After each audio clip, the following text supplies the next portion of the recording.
Section 1. You will hear a conversation between Harry and Andrea, two students who have just finished their final exams. First, you have some time to look at questions 1 to 5.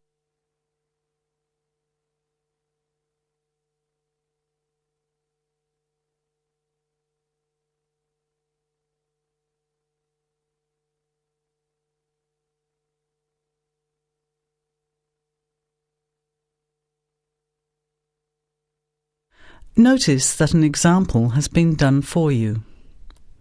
This time only, the conversation relating to the example will be played first. Hi, Andrea. How are you feeling now that exams are over? It's fantastic to have finished, isn't it? And to sleep in every morning. What about you? The student is happy to have finished exams, so you circle B. Now, let's begin. Answer the questions as you listen. You will not hear the recording a second time. Listen carefully to the conversation and answer questions 1 to 5. Hi, Andrea. How are you feeling now that exams are over? It's fantastic to have finished, isn't it? And to sleep in every morning. What about you? Well, I've been catching up on sleep too, but I've got a lot to do before I leave for England. Perhaps you could give me some advice. I've got a lot of things I can't possibly take back with me, but I don't know what to do with them. Well, it depends on what sort of things they are and whether you're thinking of giving them away or selling them. Well, almost everything. Furniture, the fridge and other kitchen stuff that I bought from the previous tenant. But the new people have already got what they need, so they're not interested in buying stuff from me. I can't afford to give it away, but I'm not sure how to sell it all. Oh, and there are some clothes and books as well. Why can't you take them? The books are really heavy. It's so expensive if you exceed the airline baggage allowance. And the clothes just won't all fit in my suitcase. It's amazing how much stuff I've accumulated since I've been here. Anyway, I don't think I'll need as many summer clothes in England as I have here in Australia. I see. Well, there are several alternatives. First of all, you could put up notices around the university about the books. You know, on the notice boards in the Student Union building and in the economics department. Anywhere second and third year students will see them. People are always keen to buy cheap textbooks. OK, what should I say on the notices? Just put the titles, authors and price you want, your name of course, and maybe put your phone number on those little tear-off tags. That's a good idea. And what about the furniture? You could try doing the same thing, but usually students are away all summer, so they don't want to buy furniture now. Another place to try might be a second-hand shop. Someone from the shop will usually come around and give you a free quote, and then you can decide. But you don't usually get much money for that sort of stuff. Before you hear the rest of the conversation, you have some time to look at questions 6 to 10.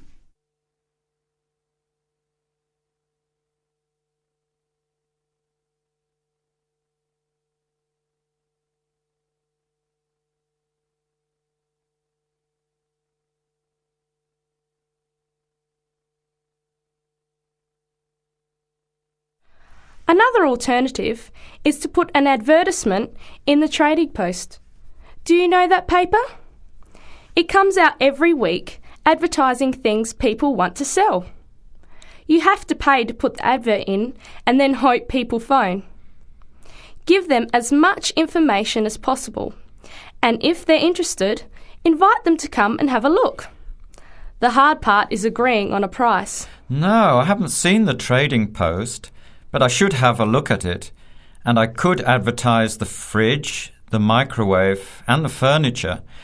But the kitchen stuff isn't really that good. You know, old cutlery, a few pots and pans and some plates and things. What shall I do with them? Well, another option is to donate the kitchen things to a charity shop.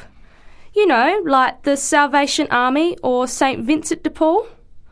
Why don't you get a second-hand shop to give you a quote first? Yes, I could do that. Find out how much they'll give me and then decide whether to sell them or give them away. But I've still got the clothes. A charity shop will take them too, as long as they're in good condition. And even though you don't get any money, at least you know that someone who really deserves some help has benefited. That's a good point. I'll advertise the expensive stuff, the furniture, and donate the clothes and kitchen stuff. Let's go and buy a trading post and you can help me write the advert. Well, actually, I'm interested in buying the fridge and the microwave, depending on the price, of course. OK, let's see how good you are at bargaining. That is the end of section 1. You have half a minute to check your answers.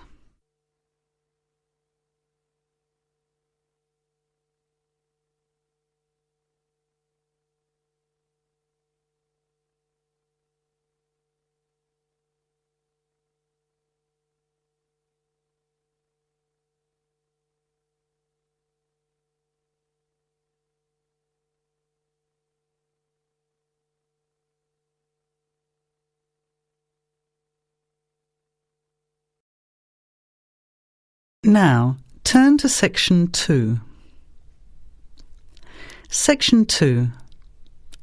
You will hear a phone conversation giving information about a health and fitness centre.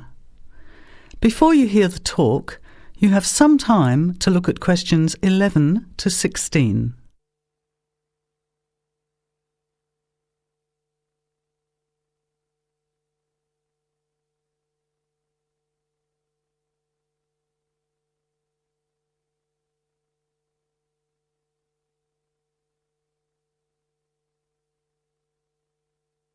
Now, listen carefully to the first part of the talk and answer questions 11 to 16.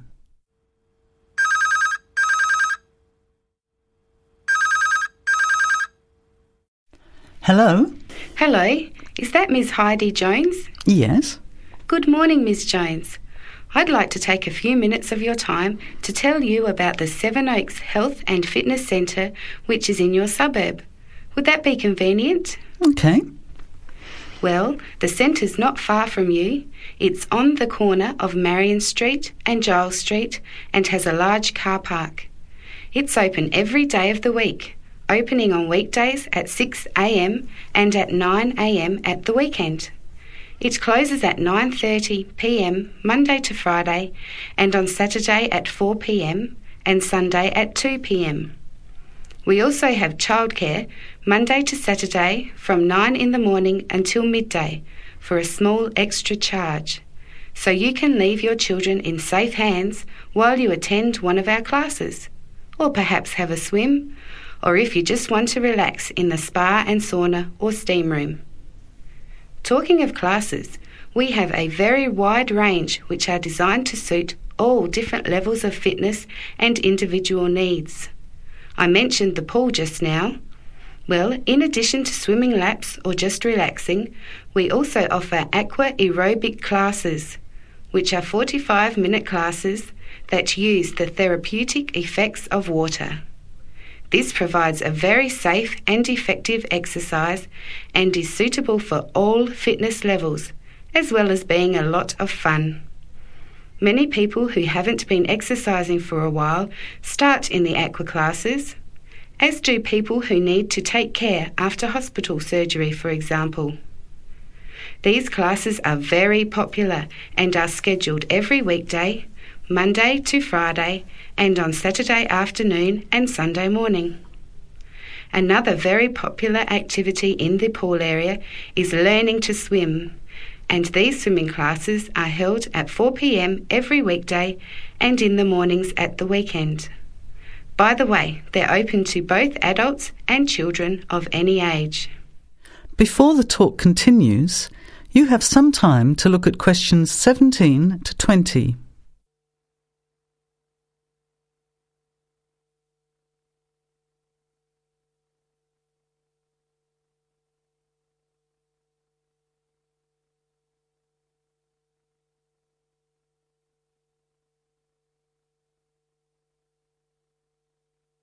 Now, as the talk continues, answer questions 17 to 20. Now, it would take too much of your time to tell you in detail about all our programs, as we have a very wide range of activities at different times. However, I'll just outline some of them. Our super circuit classes are extremely popular, and you get a good aerobic workout while toning your muscles. They're easy to learn, as you combine using hydraulic equipment with exercises guaranteed to give you a good cardio workout. The teachers are very good and there's a fun atmosphere. And the classes are very effective in assisting weight loss, relieving stress, lowering blood pressure and generally increasing fitness. Oh, and I haven't mentioned our range of aerobic and step classes of different types which suit all levels. Our specially designed aerobics room holds over 55 people, and our highly qualified and trained staff can advise you as to which class might suit you. We are inviting you to a free 1-week trial period when you can come and try any of the classes or activities before you make the decision to join. By the way, there is also a large and very well-equipped gym, where we offer free fitness assessments and you can have an individual program designed just for you. Also, the cardiovascular room has the latest range of machines which help you burn fat, increase your fitness, or just warm up. They're very popular, as you can forget all about the calorie burning by watching your favourite music videos on TV while you exercise. Right now we have a very special new member joining fee offer, which allows 2 memberships for the price of 1, a real bargain. So if you can, bring along a friend who'd like to get fit as well in time for summer. Come along and try us out. You can meet the staff. Try out some of the classes for a week, absolutely free. And then, if you like us, sign up for only $110 each for 6 months. Thanks for taking the time to learn about the centre, and I hope we'll see you there soon, Heidi. I'll put one of our brochures in the mail for you right now. Bye for now. That is the end of section 2. You have half a minute to check your answers.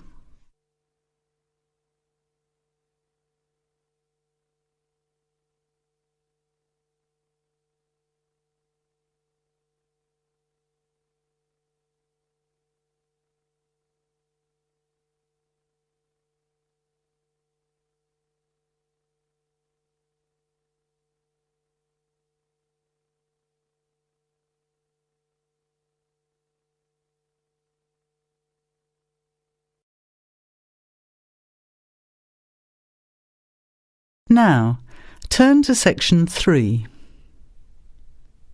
Section 3. You will hear 2 business studies students, Evelyn and Mark, preparing for a seminar presentation.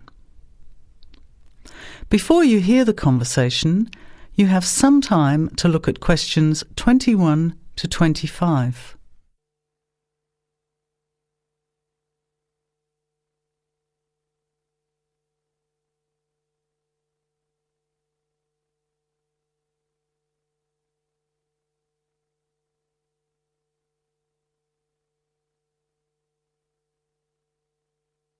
Well, I think the marketing of food would be a good topic. I read a very interesting article the other day about the Canadian food market. I suppose everybody's interested in food, even if it's trying not to eat. Why Canada? I know that's where you come from, but isn't it just all North America, really? No, that's why I thought this article was interesting. Although lots of U.S. companies are well established in Canada, and vice versa, there are still subtle differences between the 2 markets. It says here, the Canadian market is definitely not a northern clone of the U.S. I like that. And it says that if you understand these differences, it can have a big impact on successful food marketing. So I know that Canada has a big French-speaking population in Quebec. Is this what they're referring to? Not only French and English speakers, there are many different ethnic groups in Canada. It's really quite multicultural. For example, Toronto has large Asian and Italian populations, and Vancouver's got a large Asian population too. And because Canada's population is small, these groups make quite an impact, introducing new styles of cooking. So you can see lots of unfamiliar vegetables and things in the markets, and new restaurants are opening every day. It's great if you love trying out new foods, as many people do.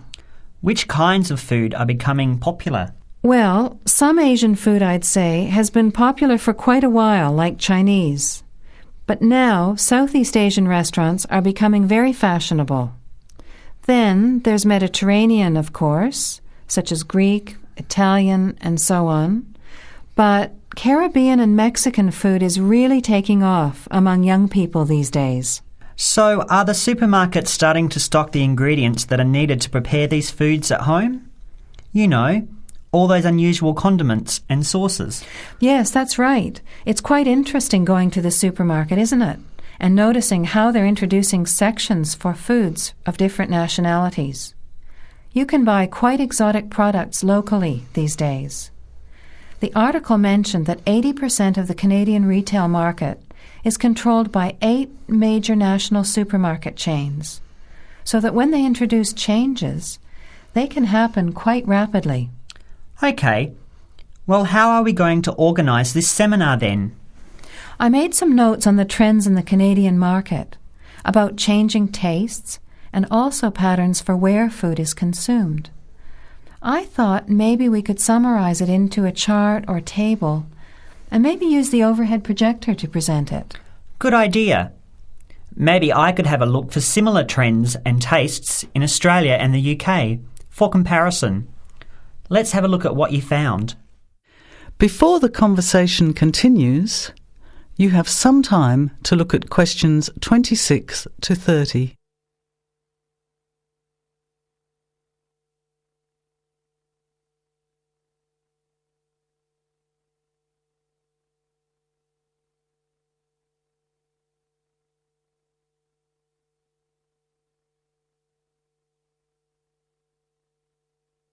Now, as the conversation continues, answer questions 26 to 30. The most significant trend, it seemed to me, was that Canadians are definitely interested in healthy food. For example, did you know that salads are the 3rd most commonly eaten food in Canadian restaurants? Really? What about organic food then? Is that becoming more popular? Yes, it's definitely moving into the mainstream compared to a few years ago. And a recent survey showed that 4 out of 5 shoppers said that they check the fat and nutritional information on the packet when they're deciding what to buy. What other trends did you find out? There's one change I noticed straight away when I was home last year, in the meat department. You know, here the meat packaging says rump steak or 4-quarter chops and so on. Well, they discovered that most consumers these days didn't know what to do with these roasts and rounds and ribs. So the government approved a new naming system for cuts of meat, which is related to the required cooking technique. What a good idea. I've never really understood the difference between sirloin, rump, round and all those names. So how many new categories are there? 8. There are 3 kinds of steak, for grilling, for marinating, and for simmering. And then there's what they call quick-serve beef, for stir-fries, I suppose. And premium oven roast, pot roast, and stewing beef. It's a great idea, isn't it? I hope it catches on here. I agree. Any other trends that you thought were significant? Well, what's really interesting is what the article called mobile meals. In other words, more and more Canadians are eating meals away from home, but not just eating more junk food. They're projecting a 40% increase in snack food sales over the next 3 years, and the growth is coming from healthy snacks. You know, the ones that have less cholesterol and fat, such as muesli bars, health food bars, and those types of products.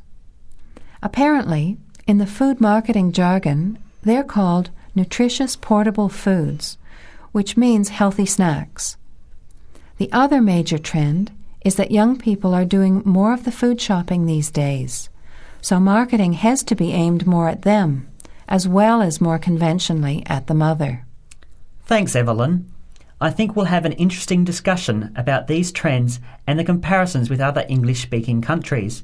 I'll see if I can get some information about them to compare with yours, and meet you on Friday to put it together. See you then. Bye. That is the end of section 3. You have half a minute to check your answers.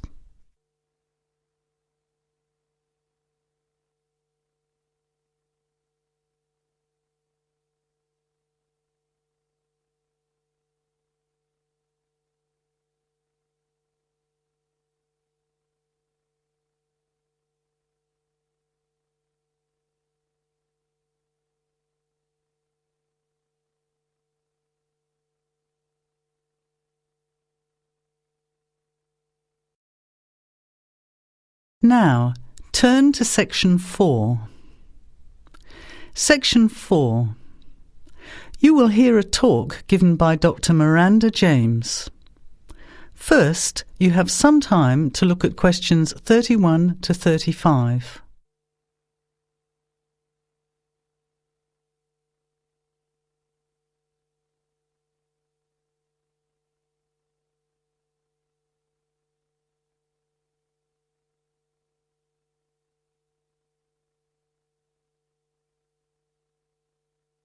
Now, listen carefully to the talk and answer questions 31 to 35.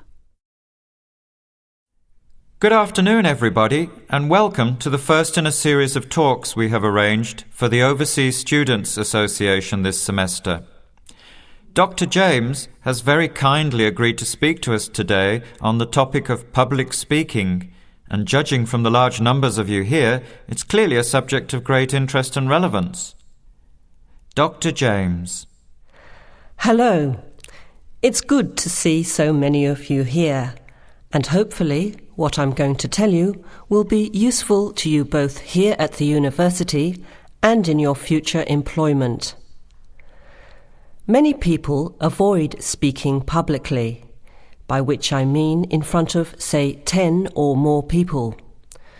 Not because they lack the ability, but mainly because they lack confidence, which is really only due to lack of practice.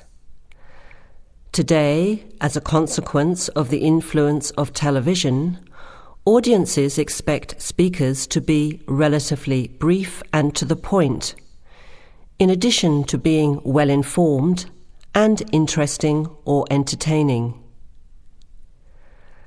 Probably the most important part of public speaking is what you do beforehand, by which I mean preparation.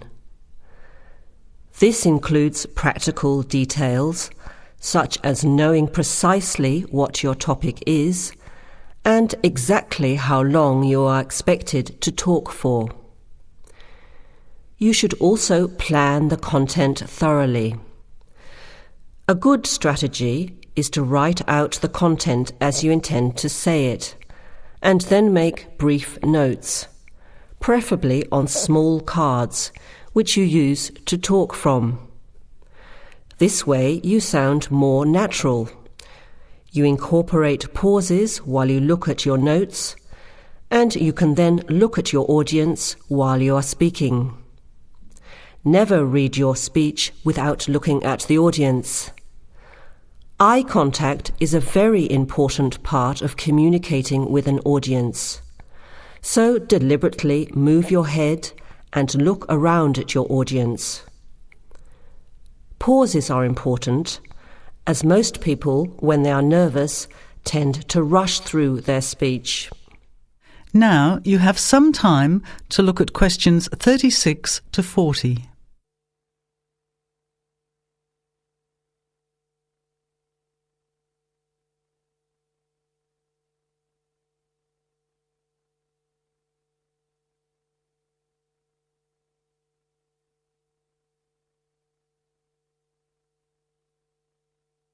Now listen and answer questions 36 to 40. Practice speaking slowly. This gives you more time to pronounce your words correctly. It's always easier for your audience to listen to someone whose speaking is clear and calmly paced, so that they can understand the ideas being explained. And the bigger the group, the more slowly you should speak. Remember to project your voice, speaking clearly to the person furthest away from you. It's a good idea to rehearse and record yourself. Pay attention to your intonation when you listen to yourself. It's even harder if you're speaking in a second language, I would imagine. But there's nothing worse than listening to a flat, monotonous voice. So try to vary your tone and rhythm. This will add meaning to your words. Lastly, pay attention to both your posture and your gestures. A confident person stands or sits in a small group with their head up, chin out, and shoulders back. Try to avoid scratching or fiddling with your hair or beard, or pens, jewellery, and so on. These movements can distract and irritate your audience. Yet you may be unaware of them yourself. Another reason for rehearsing, preferably with feedback from a friend, or better still, on video.